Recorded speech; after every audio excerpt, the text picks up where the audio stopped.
In 3, 2, 1. Hi, fellas. Welcome to The Greater Good. My name's Tony. And I'm Joe. And this is the channel where we come up with creative ideas, thoughts, and share suggestions and advice to help people improve their lives and join in becoming part of the greater good. Let's dive in.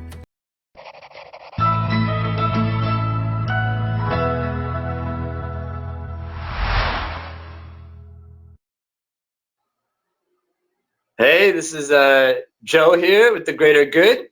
Coming at you with another episode 4. If you've been keeping track, I'm here with my brother Tony, the co-host.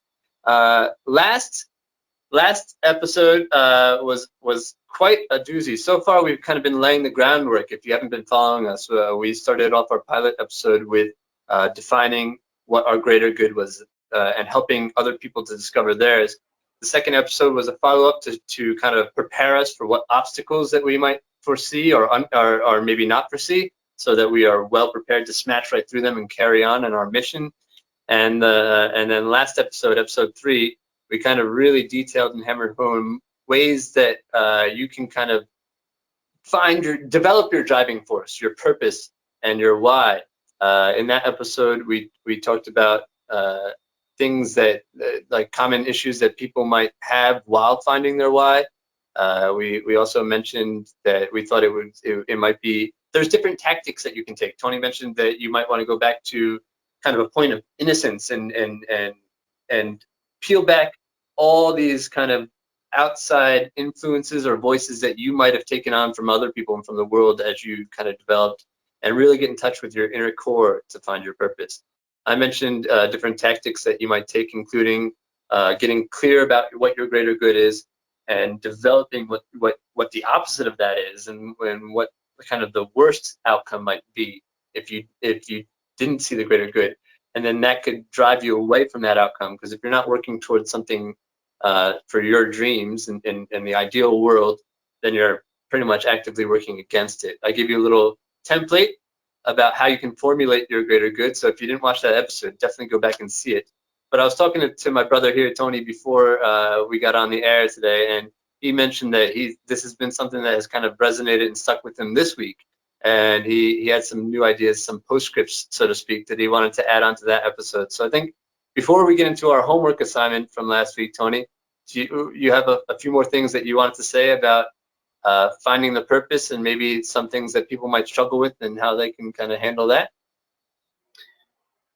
Yeah, it's just kind of been sitting with me, and there's some things that, and guys, I appreciate you hanging in there. We are trying to improve week to week on, sound quality and everything like that. So I'm hoping that everything goes well with this, like improving connections and stuff. So anyways, thank you. Much appreciation for that. My notes was something that I think was very important that needed to be mentioned that we didn't really touch on from purpose, was that your purpose has to be, or your driving force, separate from any type of material or monetary gain. Like you can't, I know that like ultimately you want to make money, and that's part of life. You got to find a way to provide, but your purpose should not be to do X to make money. Like I want to help a lot of people so I can become a millionaire. You got to separate the money and the financial material gain from it, and whatever's lying at the heart, that's what you want to go for. Like it's more of I want to make millions of dollars. That's like more like a dream, or purpose should be done regardless of any type of financial gain from it. If you do end up getting financial gain, all the more better. That's great, and there's a lot of people who have done that, and that is a great kind of side effect from it. But it should be done, as we've been discussing, more for the greater good than for personal profit. That kind of has to be separated.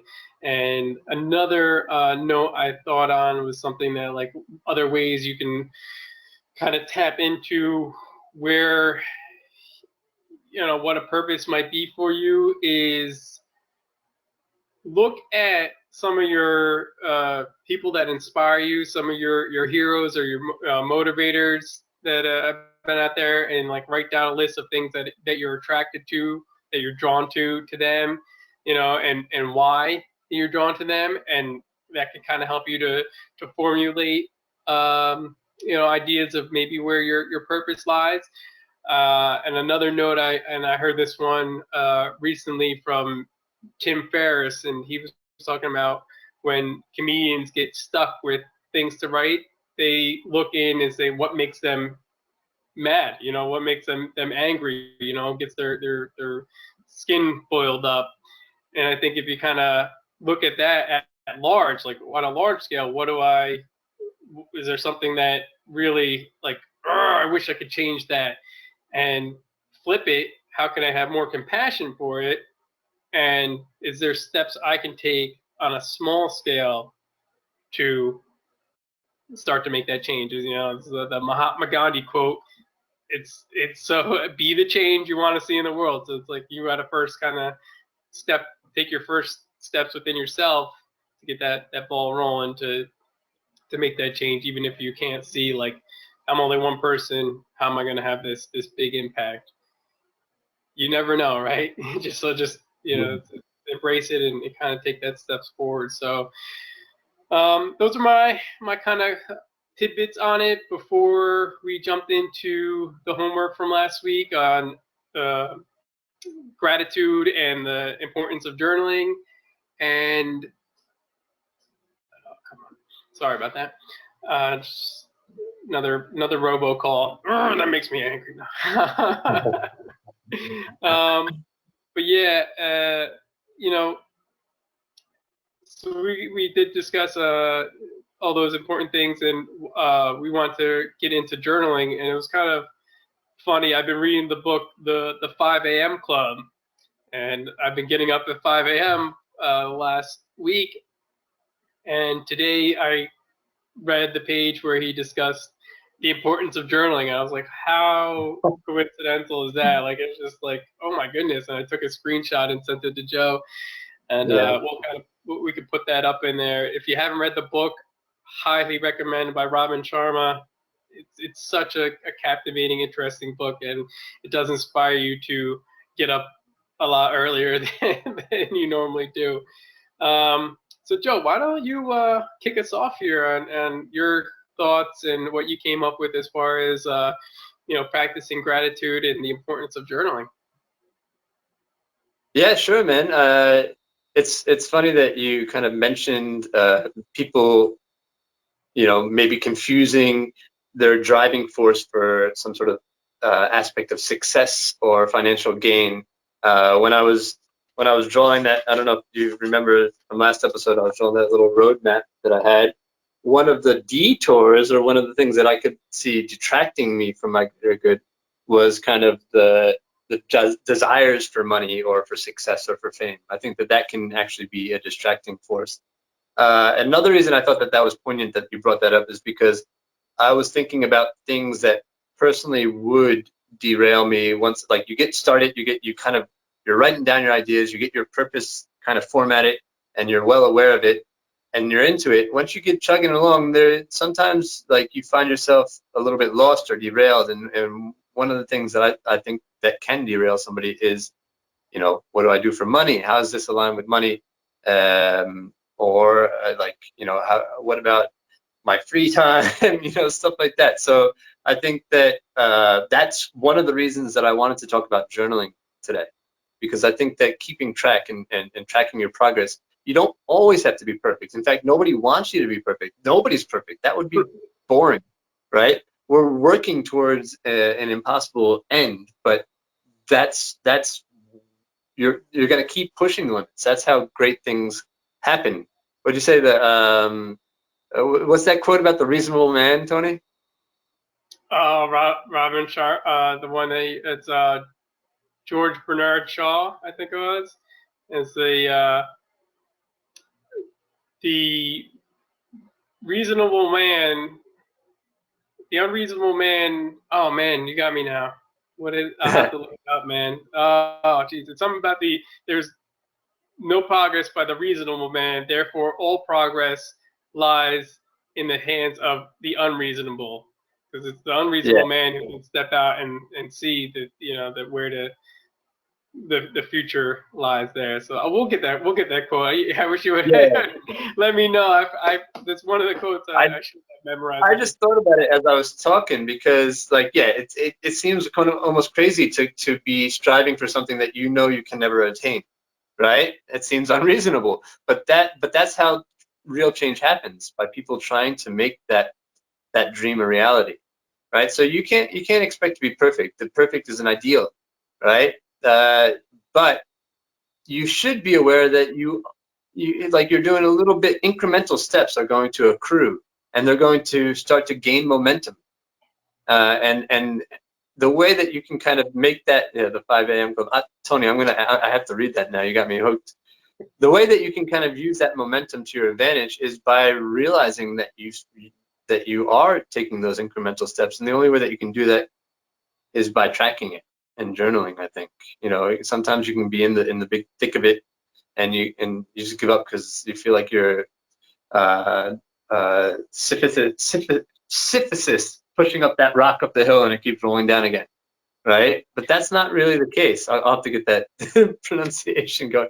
But yeah, we're making differences, and we need to see those differences. So journaling is going to be very helpful with that, and loving kindness and gratitude is going to help us through those tough times when we do feel like giving up or when we do feel lost. It does change. It scientifically, it changes your path of thinking, and it does have a lot better way of commenting maybe those things that trigger you. Like Tony mentioned, you look at those things that just boil your skin, and you kind of take a step from compassion and from gratitude, and then that's where you can make a real change, right? So as far as journaling goes, I think that we should break down what we mean by journaling, and kind of why it's important. We kind of just talked about it right now already a little bit, and then Tony, I'm really interested in to see if you have any kind of tips or tricks, or kind of like maybe templates or a piece of advices. I have a bunch of questions that I can throw at you, and I have some of my own thoughts about journaling and gratitude as well. All right. So Yeah. do you want to do you want to take it? Like, what did you? I know that you kind of broke down those questions. So what is journaling to you, Tony? Well, I started. I mean, journeying to me is in its simplest form, is the tracking of progress, or the tracking of your life. Um, just to see where it's going. But I started out, and maybe you can catch when I started on the other end. I started out with, what is gratitude? When we say what is that? What is gratitude, and why should we care about it? So I wrote that gratitude in its simplest form is giving thanks or being thankful. That's a simple form of gratitude. Gratitude on its highest form is what allows the world to grow. If nobody gave thanks for anything, there's you're not growing. It's kind of like you're suffocating everything.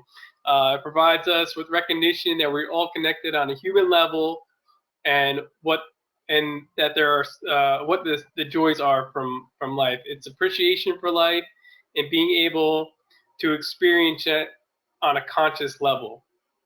So to really get the joys from life and experience on a conscious level, I think you have to be grateful that you have life, to begin with. Yes. It's like if it's when you're looking at a sunset, it's that thing that just connects with you, and you're like, oh, that's a beautiful sunset. If you're not grateful, it's just an orange glowing thing in the sky, going down and night falling. It's not, there's no appreciation for it. There's no connection to it. So that's what I started out with is, what is gratitude, and, why should you practice gratitude, and what is the importance of gratitude?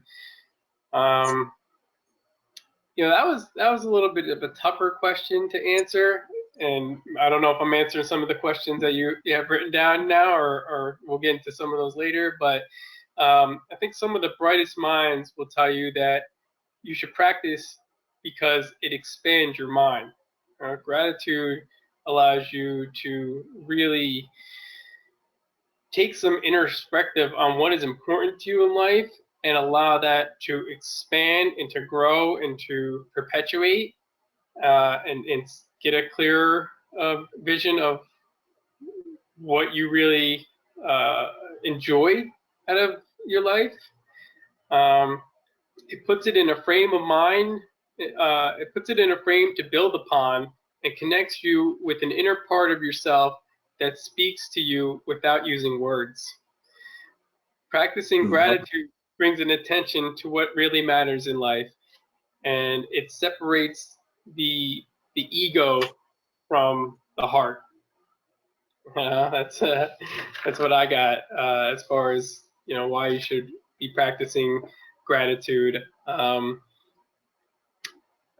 that was the what and the why, and kind of how is the other part of it, journaling.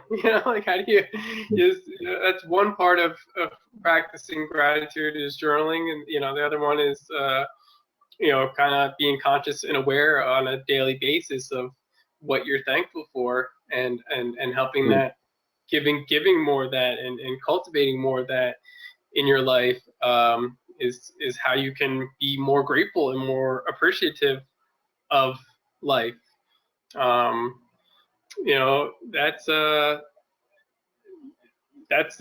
That's one of the reasons that gratitude is so important.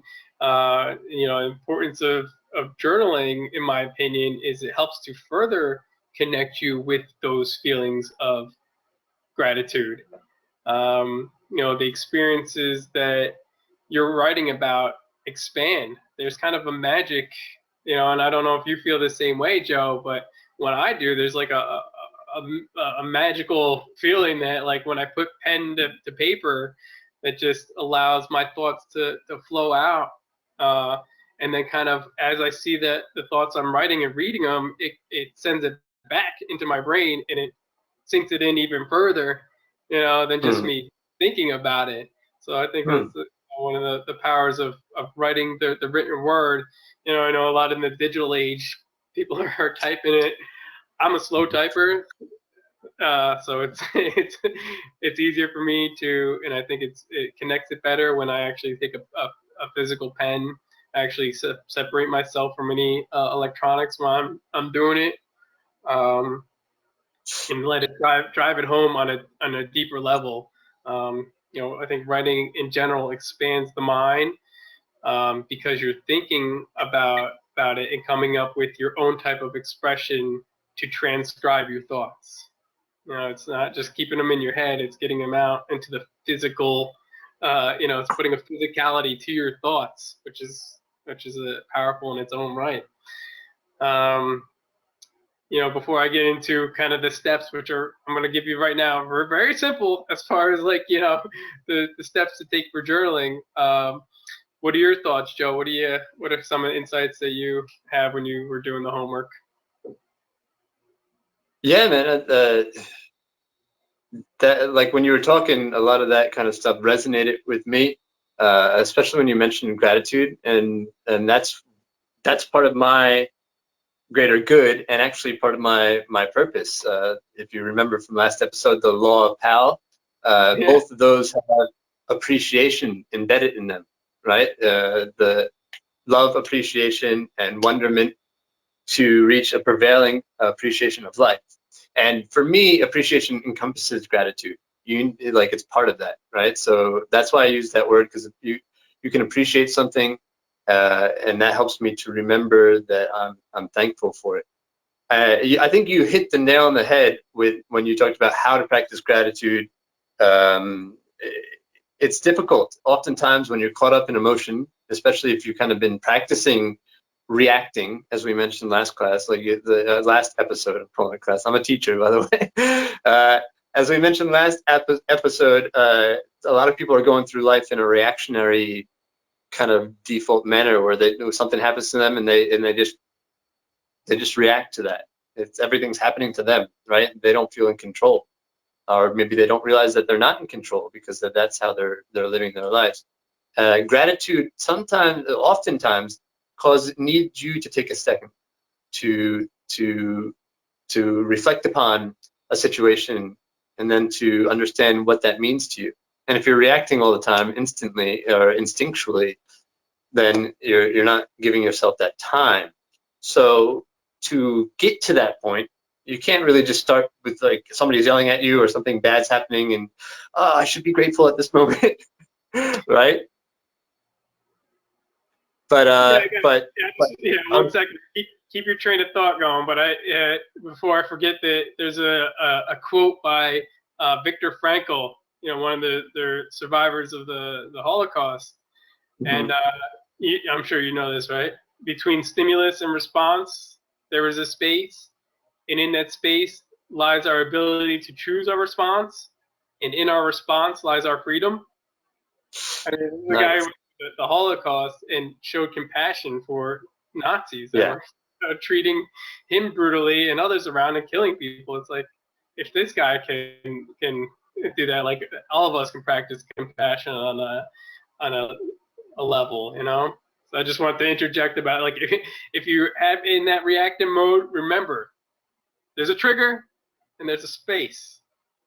And that space might just be like that small, but there is a space before you respond.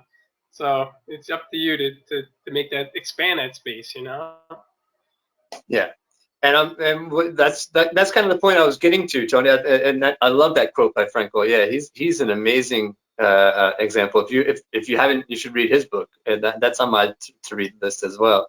But I have not, right? But yeah, often if we're practicing reacting instinctually, then we're going to get really good at it, and that space is going to be almost non-existent. It's there, but we don't even see it because we just dive right into our reactions.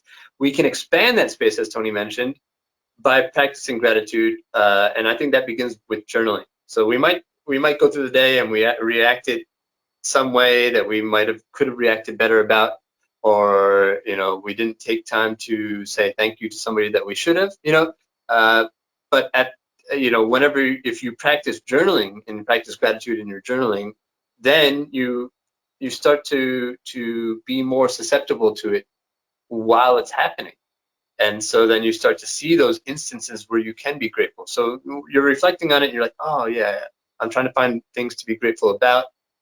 One of the things I wrote down is that there's always something to be grateful for, right? I know that oftentimes it could be difficult, especially in your mind frame, if you're feeling down and out or if you're feeling angry, but just being alive is a miracle. It's like something could have gone to the left or the right and your existence would never have happened. So there's always something to be grateful for. And if we practice that, then we're kind of changing our wiring, our frequency, and we're going to be a little bit more in tune to it while they're happening. I might be getting ahead of myself, but one of my journaling practices includes writing down 3 things that I'm grateful for and 1 positive interaction I had that day. So I'll start. This is the other way. I have here to show you an example. Okay. So I might write down the date and then 1, 2, 3, and then on the bottom, I'm not gonna let you read my journal. No, I'm just kidding. On the bottom, I'll write down like kind of a positive interaction or a positive thing that happened to me on that day. And it's like sometimes it just comes right out. You had a great day, and you know what you want to say. Sometimes it takes a little bit of reflection, but I never fail to find three things to be grateful for and one thing that was positive that happened to me. And you'll notice if you keep that up, you start seeing those positive experiences and feeling that positivity as it's happening, which is amazing, right? So that's something I can definitely recommend you guys can try out if you're looking for kind of a gratitude journal practice. I can stand behind that one. But yeah, that's good, and I think that you did a great job connecting why it's important to be grateful, and how you can practice being grateful through the practice of journaling. So Tony, what are some cold concrete steps that we can take towards getting into the journaling? Yeah. I mean, I kept it really simple out there because I mean, I know there's probably a lot of people like myself. I mentioned this, I think, in last episode. Is I was not a writer. I didn't like to write. I never, if there was a writing class in high school or in college, like I hated, like my penmanship is horrible, and just like I would get cramps in the hands after writing. So it was like, I don't, anything I could do, like the least amount of writing involved, like let me do that. But kind of a shift happened when I did decide, like, all right, I do like the idea of journaling. If I can get past all my dislikes and take on this journaling habit, like let me just see. I'll start out small. Maybe I'll just write a couple sentences a day, and and see how it expands. And some of the days I just write a couple sentences. Some days I write like a whole thing because it's just going. But it's the habit of taking out that physical journal and jotting it down. So I broke it down kind of into 4 steps with a bonus step. Joe, but it's not really a bonus step. It's just kind of like an added step. So step 1 is get a journal. It's really simple. This is not my journal, but this is a notepad. I have things I write in it.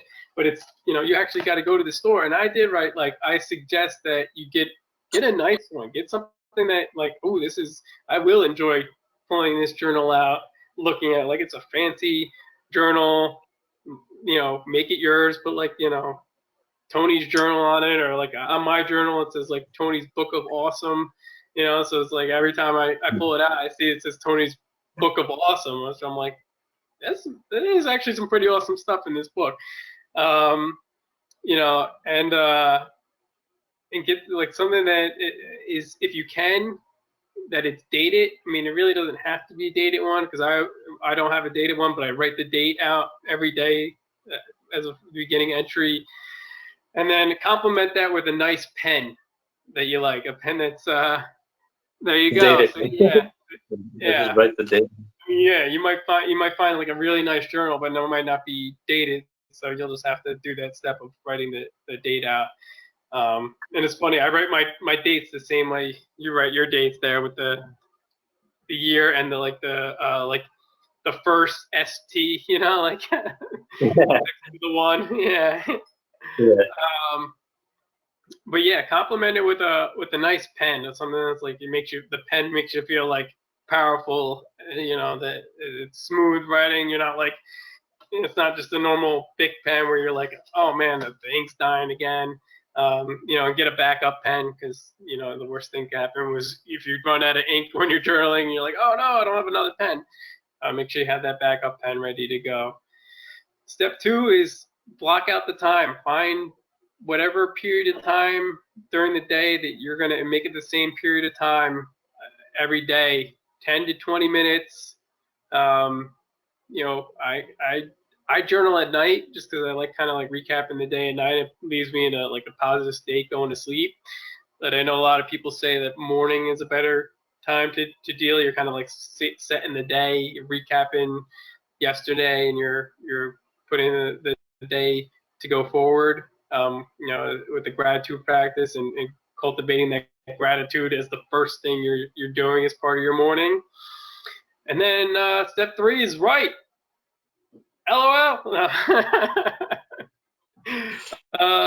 start each sentence, you know, if you just want to kind of start simple, your simple gratitude journal, start each sentence with the words "I am grateful for," and then try and come up with at least 3 to 5 sentences to start. You know, it can be more, but try and get 3 to 5 I am grateful for. Yeah, there you go.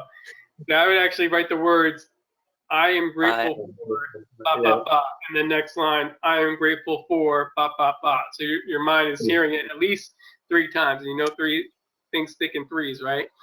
So yeah, so try and get at least 3 to 5 things that you're grateful for, and then as a 4th step, I like to say read it out loud to yourself. So it's like you're actually letting it sink further in.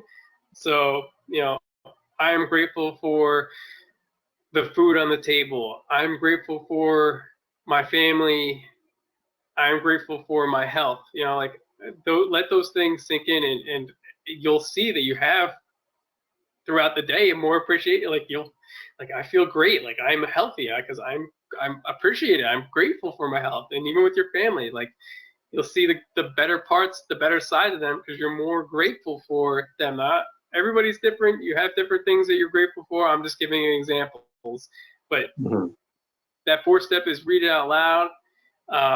And then the kind of the bonus 5th step I wrote is continue for the next 5 minutes or so, if you still have time, writing about anything that comes to mind. The day, something you're excited about, something you're looking forward to, the weather, if it's something it's hitting you, like this is, you know, it's an odd day outside, or it's really beautiful outside. I love the way that the sunlight's hitting the trees, branches, you know, whatever is coming to your mind for the next 5 minutes is just let it flow out. Now you don't really got to reread that part. You can, but I like to say reread the grateful things because you want those to sink in.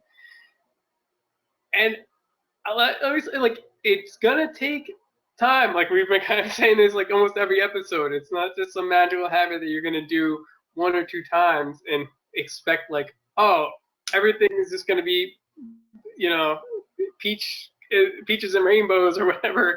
You gotta do it. You gotta continue the practice of it. You know, step 6 should be like, you know, repeat the next day. And let that go.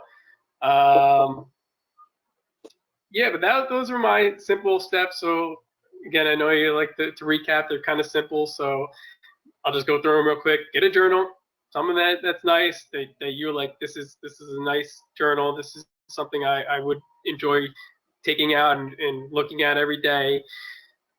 Complement it with a nice pen. Block out the time. Whatever period of time works for you during the day, try and get 10 to 20 minutes. You know, morning is ideal. If you have to wake up a little bit earlier just to get that going, suggest that. Write out the gratitudes, 3 to 5 things with I am grateful for, blah, blah, blah. Read it out loud to yourself after you write it, and then take the next 5 minutes or so to just write about anything and everything. Something you're looking forward to, something that happened the day before that really connected with. And Robin Sharma, in his book, he says, like, even if someone's bugging you, if you didn't have a good day, get that out. Let that go. You know, like put that on the paper and separate yourself from that thing, or else it's just going to keep playing in your head and it's going to be blocking that gratitude from, you know, allowing you to get into you. So if it's something bugging you, get it down and then let it go. You know, maybe go back and reread your I'm grateful fors after you write something that you're resenting or some type of angry moment. But he says get that out, or else it's going to just stick in you, and it's really going to put that screen up from allowing the gratitude to sink in. So Joe, what'd you think about those steps, man? Well, there's a reason we're twins, I guess, man, because you kind of answered a lot of my questions that I wrote down for you. I saw your flash. Yeah. Yeah, I had like, boom. One of my questions was, you know, should you worry about getting a nice journal or a nice pen or whatever you can find? uh, one was, should you have a set time and place when you write? Stuff like that. So, yeah, cool, man. And there's a lot of stuff that I personally wrote down to answer these questions that you kind of also hit upon. So it's good that I guess we have the same kind of advice. As far as for me goes, another question I had was about like having multiple journals. I don't know what you think about that. Like if you should have a journal for your gratitude and then maybe a separate journal for your 5 minute stream of consciousness stuff, or keep it as one. I think that sometimes over complicating something. I think you mentioned last episode or maybe it was the second episode, when you try to go like do a complete life change, it's possible to do too much and then it implodes. So maybe just keeping it simple is the best way to do it. I know that I have many journals and I'm like, which one do I take for this? Which one do I take for that? And it can be a deterrent, right? So Yeah, I say um, keep it. It's preference. I mean, yeah, you can get a separate journal if that's your ideal. I say keep it separate. It's kind of like when you do it, it's almost like one page. If you're or half page depending on how much you write, so you can kind of keep it like going. Oh my goodness, man!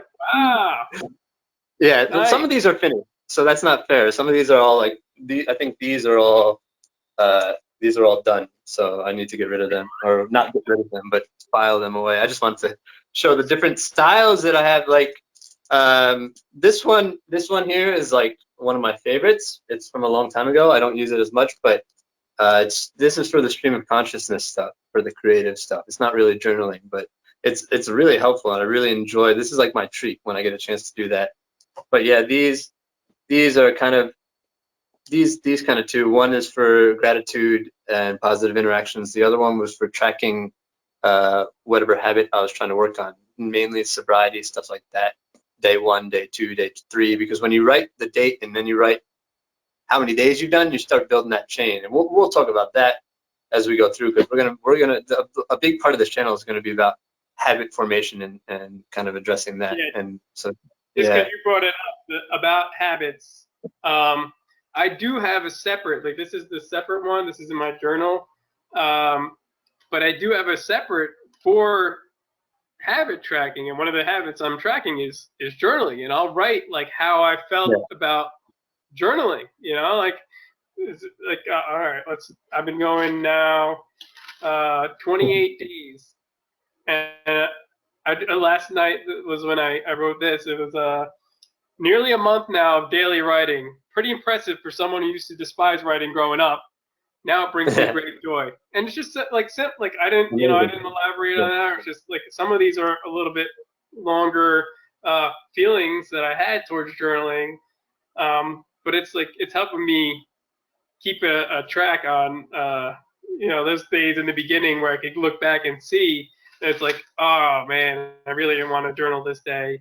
But I still did it, even though I know it wasn't something that I was like, oh, I really want to pull out my journal today. I don't have anything good to write. I still did it. I still put it. And a lot of times, just pulling out that journal made this shift, and I was able to like recall like there was a bad day, but I hit the one high note.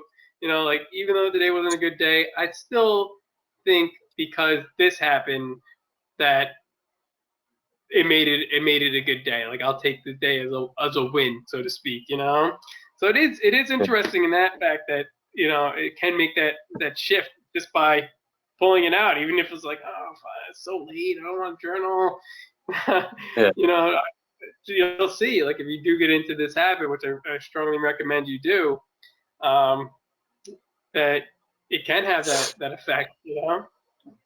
Nice. Yeah, I think that journaling is really powerful. And one of the things that I wrote down was kind of the difference between tracking and journaling. And, so tracking is very important for all aspects. And it's really cool that you're tracking your journaling habits. Journaling should be a little bit more of like a reflection. Yeah, I have different notebooks, but they're not all journaling. Like these are just for taking notes of my ideas when they pop up. So like if I'm sitting at my desk and I need to write a lot about like what we're going to talk about in these meetings, I might kind of just randomly write my ideas down here. And if I'm out and about, I keep this in my pocket. So whenever I think, oh, that's a good idea to talk about Tony, and then I can pull it out.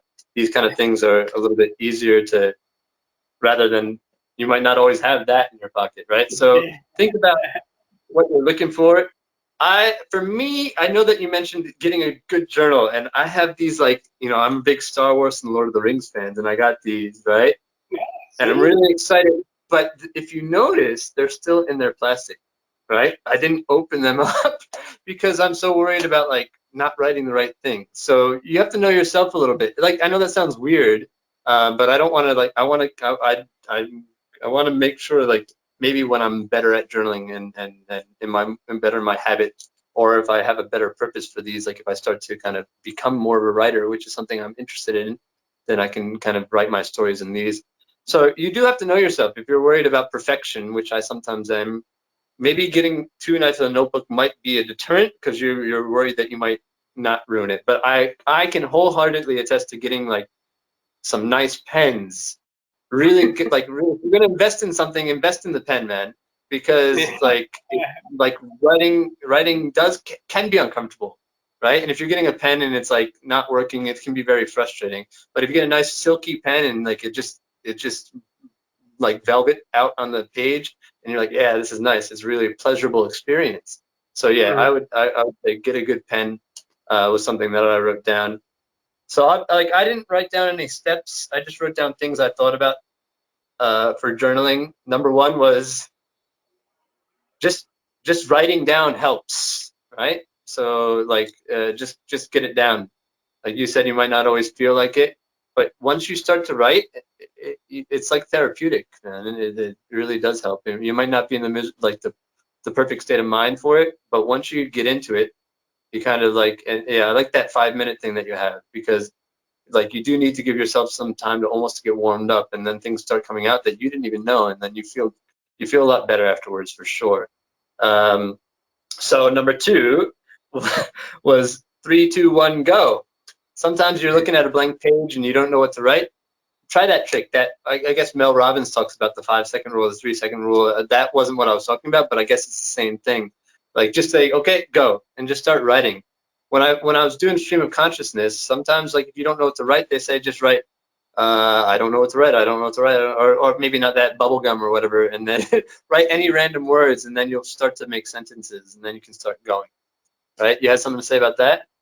Yeah, because I've had that experience a couple of times where it's just like I open the book and I'm like, and a lot of the times I will actually write it like I'm talking to somebody. I'm like, Hmm. wow, what a day this was, or like I can't believe this happened today, like, and like it's like almost like I'm speaking to you, but I'm writing it Cool. down, and then Yeah. it kind of helps to get going. Like I might stop. Yeah, I would go back to like as an initial. I'll write it like I'm speaking to you, but then I'll go back to like just journaling my thoughts there. But I feel like that helps. And I'm like, well, how would I say it out loud? If I was Yeah. talking like my journal is my friend. Yeah, no, that's good. I think that works. I often have like a narrative in my journal. I think you have a voice. You feel like you're writing for other people almost. But yeah, either any act of writing, whatever kind of style that it takes on, is going to be unique and personal. And this is a common theme as well that we're talking about. You can take our ideas and what we say, but if it doesn't fit with you organically, then don't try to put a circle into a square peg, or a peg into a square hole. You know what I mean? Like, do what works with you. Take what you like about what we're giving you, and alter what you don't like or what doesn't fit for you, right? uh, Number three I wrote was make it visible, keep it in sight. So put it next to your bed, like with the pen on top, ready to go. Don't put it in a drawer and hide it away, because it's just out of sight, out of mind type thing.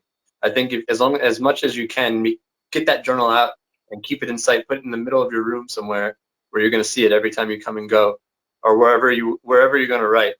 Um, I think that I personally I like to write in my room, but if you want to have a write while you're having coffee, then put it down next to your coffee maker, or if you're going to work, put it in your briefcase so that when you open up and you have a lunch break, you can do it there. Which brings me to another point that I think I made somewhere was like, for me personally, before bed, as you mentioned, or first thing in the morning, if you can, would probably be the most ideal times to write.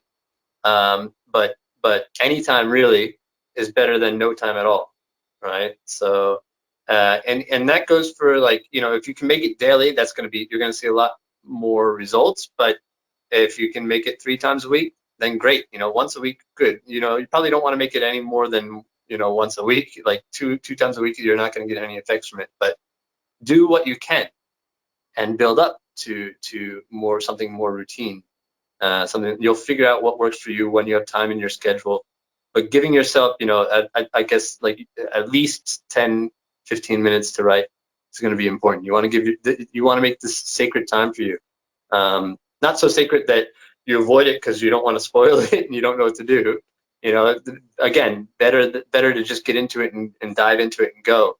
But make yourself unavailable, not prone to distractions. Don't put your phone away. Lock the door if possible, and give yourself that time to reflect. I said add drawings or little doodles when possible if you need to draw a graph or do a chart. I like to do that. It helps me to organize my thoughts. That's part of journaling. It doesn't always have to be words. Add colors. I have some color pens. Sometimes I just get random with that. It can be creative. Yeah, it can be time for your brain to play and to let loose from, all the on time that you have to be during work and family time, right? So, and I wrote down, this is interesting that you wrote what's his name, 5 a.m. guy? Robin Sharma. Yeah, I wrote down that negative is okay, and negative's fine. You can start negative, you can write negative, as long as you kind of end positive. I think that, like, if you're just all negative, that's not going to have any good effect. But I today, like, I started pretty negative. I was down and out about myself, and I was like, I got to do this journaling thing for Tony. And it wasn't for you, it's for me. But I was behind on it, and I started, and that I think came through at the beginning of my journaling. But something magical happened, as you mentioned, and as I was journaling, that negativity, that kind of frustration came out of my pen, and I felt a lot better. And by the time I just wrote through it. And at the end, I was like kind of affirming that this is me. I'm on this path, and I'm getting better. And so I started with like I ended with something positive. So I like that idea that if you have to write negative, you can go back and look at your gratitude, or if possible, try to write through it and find something that you can end where you're giving yourself permission to keep going, or to keep on this track, right, on this path. So those are my thoughts on journaling. It's really strange how that works, but it does, huh? Yeah, I think what happens is we have this sensor, this almost this hidden voice in our head that's telling us you're not good enough, or you can't do this, or for everybody it's going to be different, but it's an inhibitor. And when you write, you can kind of debate that voice, whether you realize it or not, and you can kind of like get that out, and you can kind of bypass it. So that's a way. Journaling is a way to bypass your censor and to give yourself permission to do the things that you really want to do. And gratitude is as well. The notes that I had on gratitude is that, yeah, again, there's always something to be grateful for. I think that we've all got to that point where sometimes we're like, I can't think of anything. But I think that you should let instinct guide you. Go for feelings rather than kind of what you're intellectually thinking. Just something will move you. Something like, just let yourself be. Meditate and sift with what happened to you that day, or what you thought about, and then all of a sudden you'll feel a high point, a chime, and you'll be able to latch onto something. When in doubt, if you can be specific, do it, because that will definitely help. Instead of saying I'm gratitude for I am grateful for my family, You can say, I'm grateful for my son who we were playing with the musical instrument that I bought him today, and he gave me the most amazing smile. I think that can be even better when you get into to specifics, but don't get hung up on specifics if you can't think of them. If writing I'm grateful for my family is better than not writing anything at all, right? And then the last thing I had about that is, if you ever get stuck and you're drawing a complete blank, rephrase it from the opposite. Again, going back to what we were talking about last class, the common theme, last episode. Look at what could be worse. Like maybe you could be. I know there are people that are like have had very traumatic experiences and they're double amputees or something like that. I am. If I was in that situation, that would be difficult. I'm sure that I could. Those people are often very grateful. I'm grateful that I still have my health, or that I have so many things. So you can, if you're instead of searching for things that happen to you that you should be grateful for, you can look at things that could have happened worse and be grateful that that's not happened to you too. So there's ways to reframe it and then rephrase it, and so yeah, there's always something to be grateful for, I think. Yeah, man, for sure. Yeah, I do like how you put that, man. There's even if you are drawing a blank, write something simple. Write something like, I'm thankful that I'm not homeless. Like, or even if you are homeless, I'm thankful that I have air to breathe right now. Yeah. Like, I'm thankful that I had a meal today. Like Mm.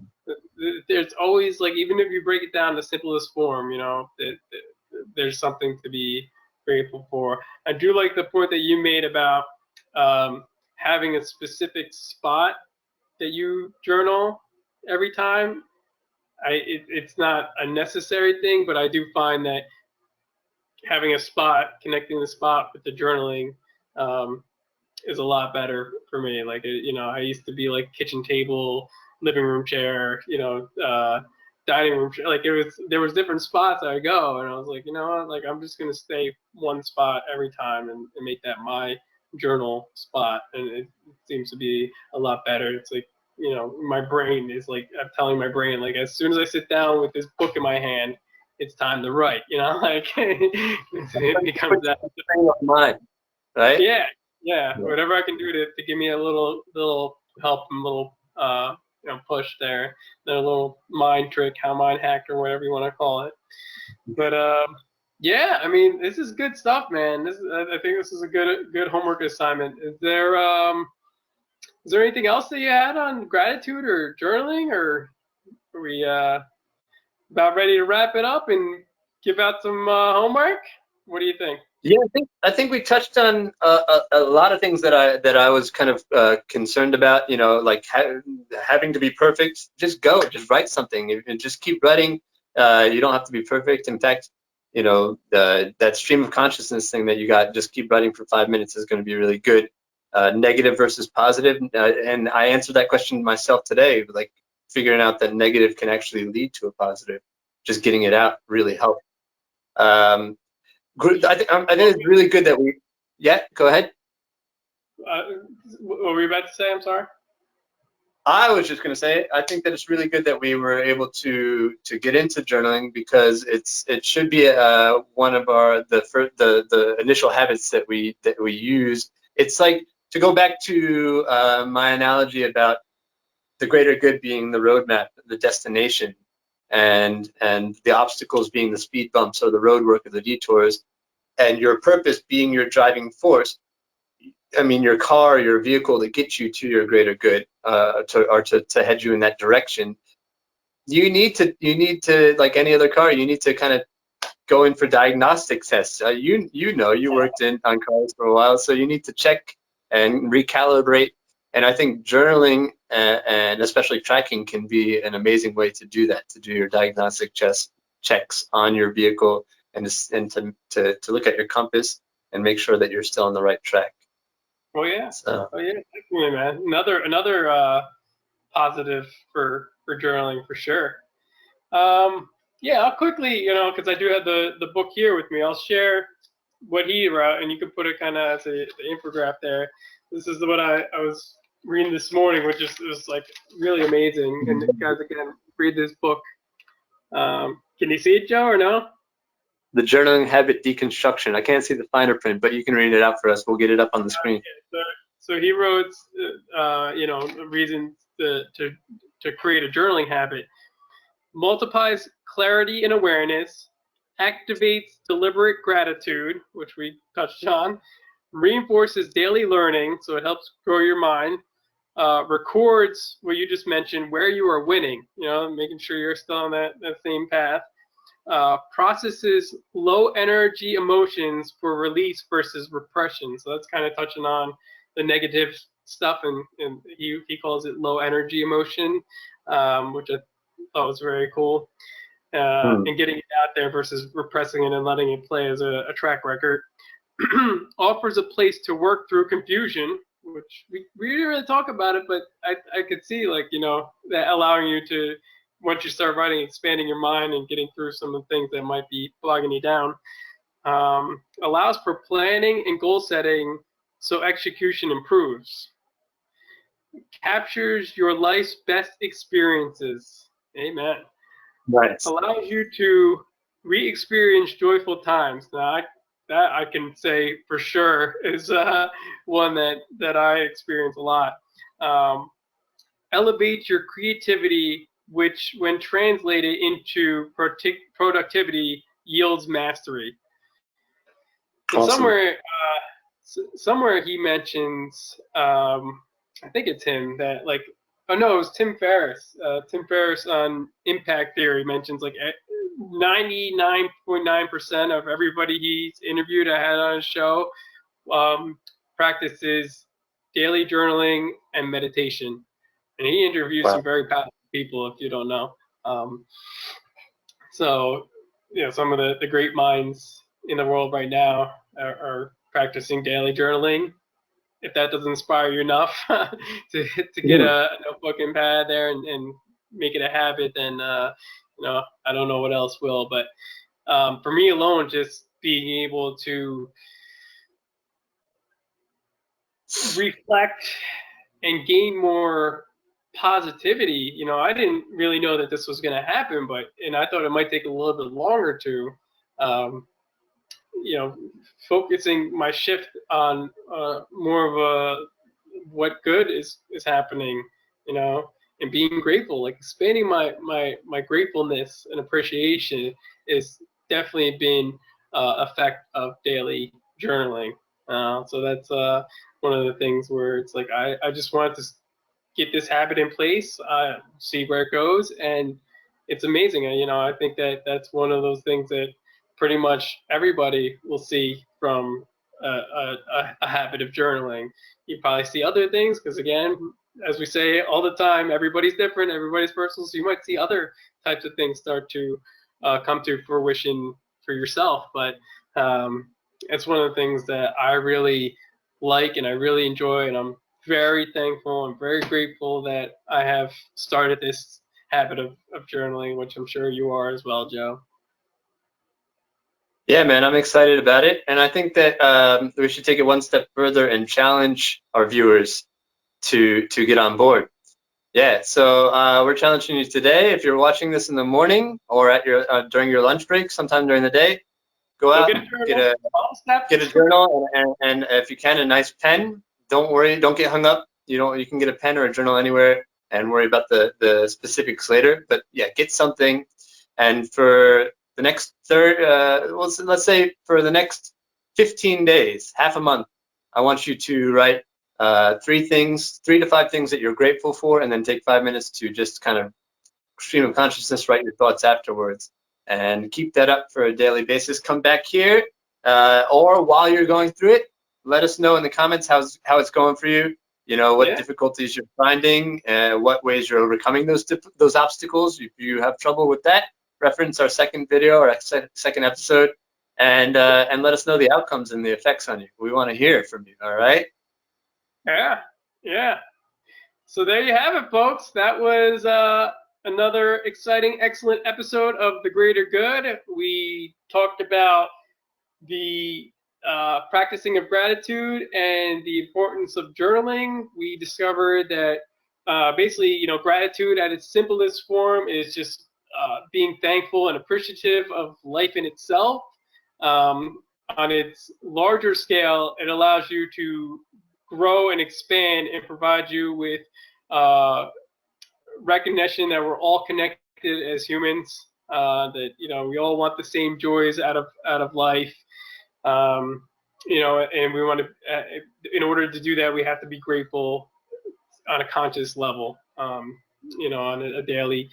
We talked about why gratitude is important and how, in order to better yourself, in order to grow yourself, it starts with a core foundation of gratefulness and thankfulness for who you are and for life in itself, and really driving home that point of like just being very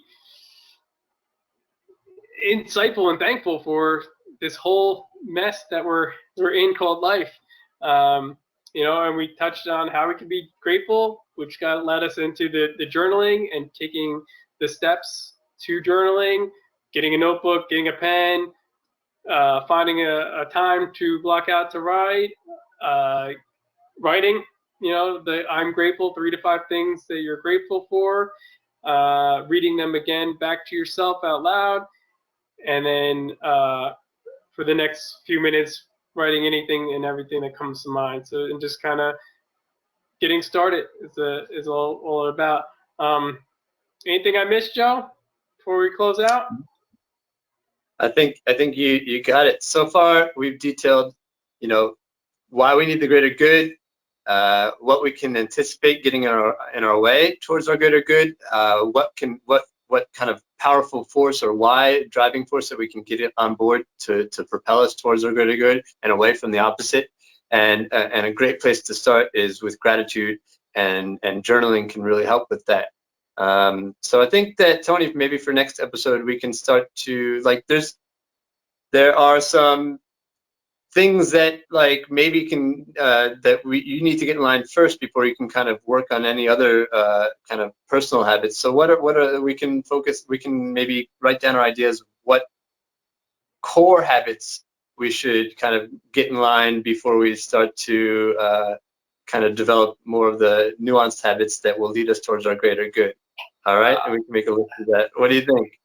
Yeah, man, that's funny. It's funny because we really, those for you're watching me get like a little bonus here is like we really just kind of like see where it's gonna lead, and then at the end, like Joe or I will kind of like pick the homework out. It's like we're not sure what the homework's gonna be until kind of we get to this point.